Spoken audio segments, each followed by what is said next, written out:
Lately, the Hawk has just been wanting to have a laugh whilst watching wrestling, and nothing makes me laugh more like Billy Corgan's NWA. Sometimes it makes me laugh so hard that I spray. I know it doesn't look like much, but there is something enjoyable about it.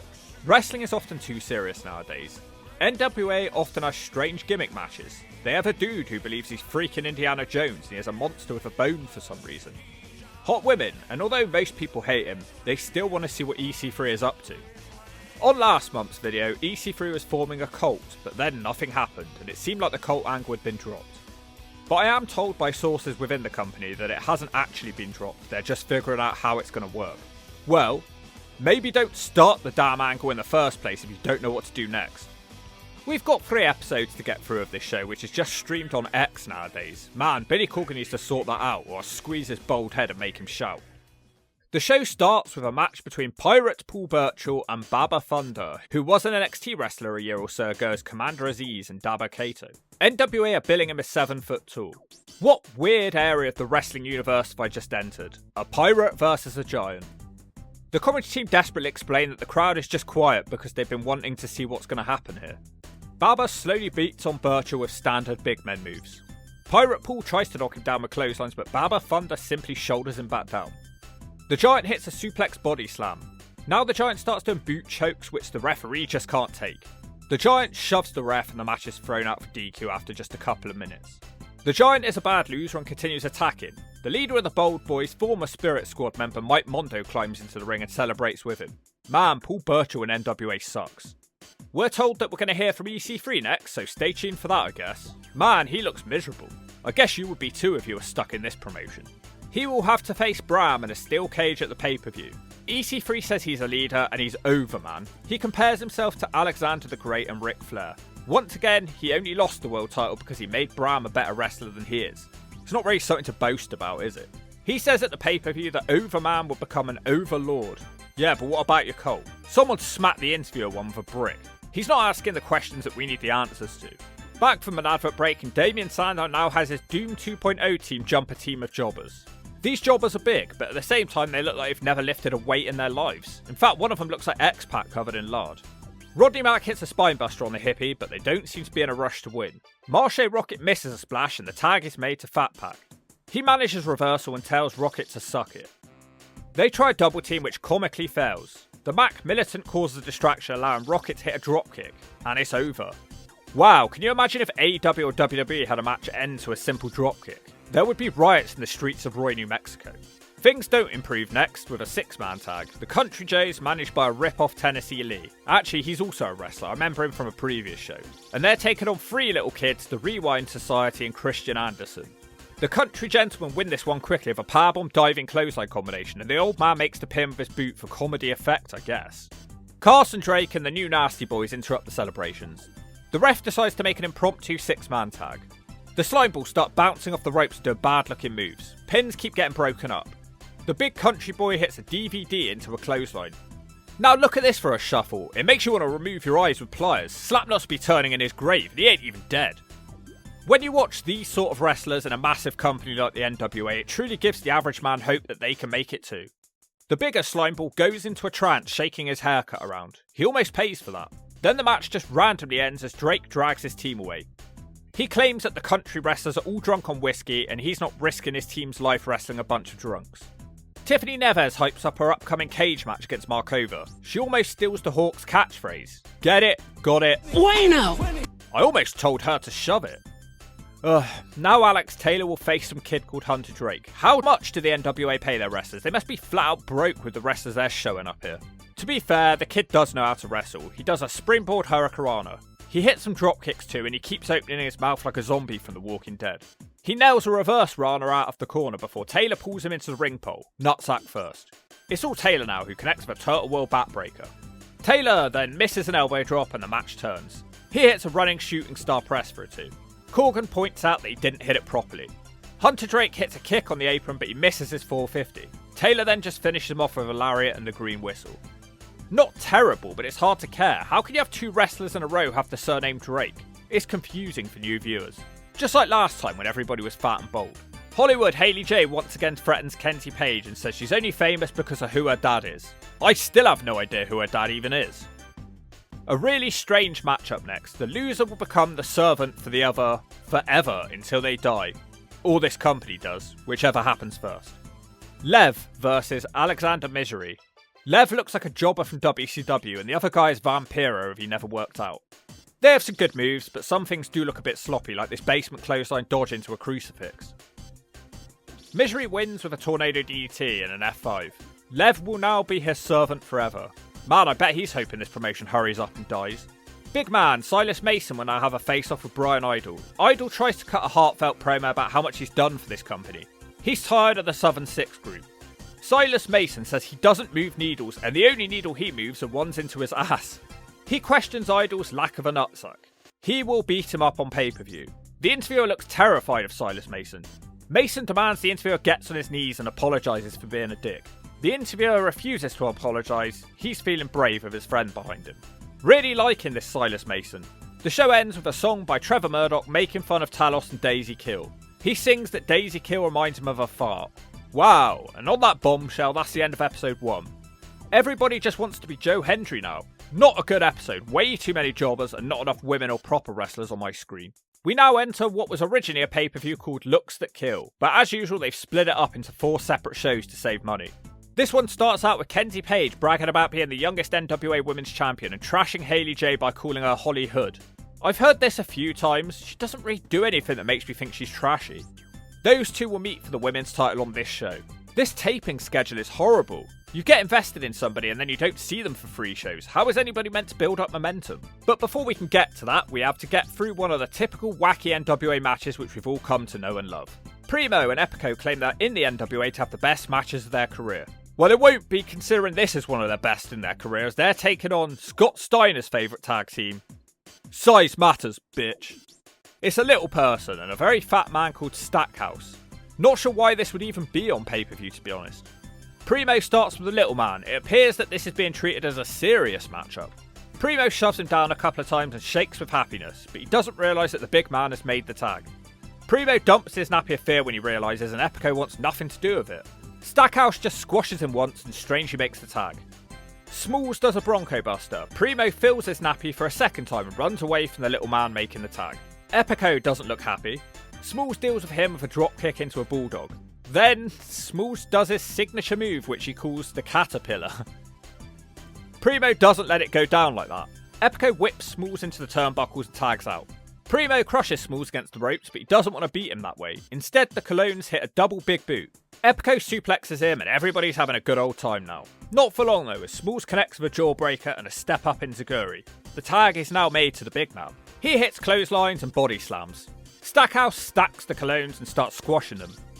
Wow, beautiful rolling kick from Stackhouse, shades of Viscera. For some reason he just has to remove his shirt. His boobs wobble with happiness. He climbs to the middle rope but misses his moonsault. I don't think he even got the full rotation anyway. Smalls has the tag but he gets jerked off the top. Primo and Epico hit a powerbomb into a backstabber for the 3. You know what, it was a really fun match, but not exactly one for the wrestling purist. I'm quite interested in the next match too, as the National Heavyweight title is on the line. Big Strong Mims is the miserable looking champion. He wants to talk about how the pay scale works in NWA. I'm all ears, I've been wondering that too. He calls the interviewer a dork and reveals that he gets paid to beat people up. Well, in that case, the Hawk should be a multi-millionaire for the punches to the gut I give out. Before he can do that, EC3 hypes up a show in Dolphin, Alabama. Even he sounds amused that he has to wrestle in such a place. Here we go then, it's Diet Viscera. This guy actually really impressed me in the last video, he had a match of the night. The defending champion is Big Strong Mims. The question is, how strong is Big Strong Mims? He's going to have to be real strong to deal with Diet Viscera. Straight away, Diet Viscera does a leapfrog into a dropkick. Mims fights off a German and starts doing some ground and pound, but Diet Viscera isn't hurt and crushes Mims across the top rope. Mims fights off a German and starts doing shoulders in the corner, and he also hits a big spine buster for a 2. He cuts off the Love Machine's attempt at a fight back in brutal fashion. He tries a powerbomb but instead gets double-legged and jackknifed for a 2. Mims smacks him in the gut and throws him with a belly-to-belly. Big Strong Mims controls this match for a while with a slow, methodical pace. It's probably not a smart idea to try and bear hug a 500-pounder though, and the match turns. He hits a nice flying forearm for a double down. When they get up, Diet Viscera does a springboard into a net breaker. Very impressive. He follows that up with a deadlift German suplex.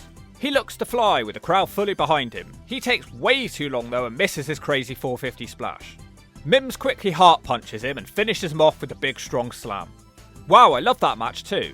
Let's talk about this first. First of all, I could see Mims and TNA adding to the first class tag team, that would be cool. I really like his work, I just wish he'd add a few more power moves to his arsenal to help get over the fact that he is indeed big and strong. And Diet Viscera? Well man, he doesn't look like much, but that's 2 of his matches in a row I've really enjoyed.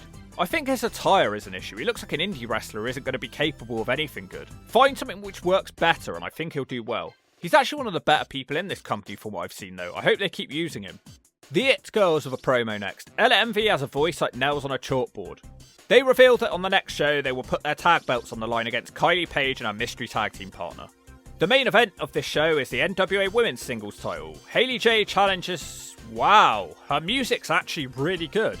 It's actually one of the better songs I've heard in the entirety of wrestling.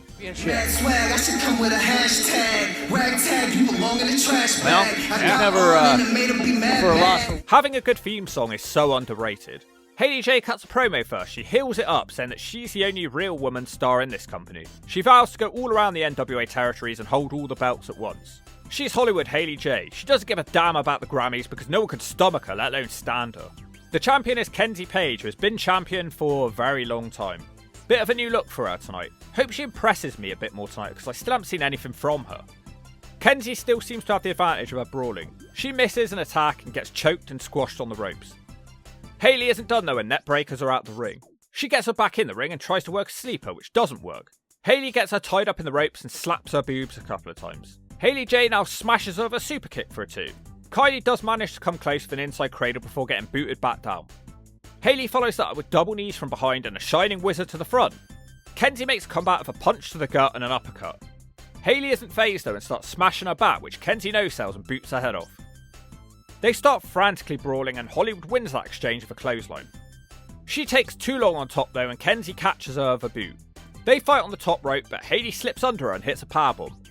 She also sort of botches a curb stomp for a 2. She can't believe it's not over and I can't believe it's not butter. The NWA will have to invest in some new fishnets for them after this because they're going to need some catches to feed their wrestlers. For no reason at all, while she's in full control, Hayley fetches a sock loaded with rocks. The ref stops her and Hayley turns around into a Kenzie cutter for the 3. The crowd boo. I agree with them, she just isn't that good. I love the match, don't get me wrong, but the star here was Hollywood Hayley J. Once again, Kenzie did basically nothing and won from a simple cutter. I felt that the time was right to switch the belts. Hayley has the momentum and a bigger following at this point. Still, nice intense matchup, I just didn't agree with the outcome. Back to 8 Mile Road for Hayley J, I guess. That ends show 2. A damn good one too. I honestly enjoyed this whole show. Check it out if you can. Show 3 continues with the Looks That Kill pay-per-view.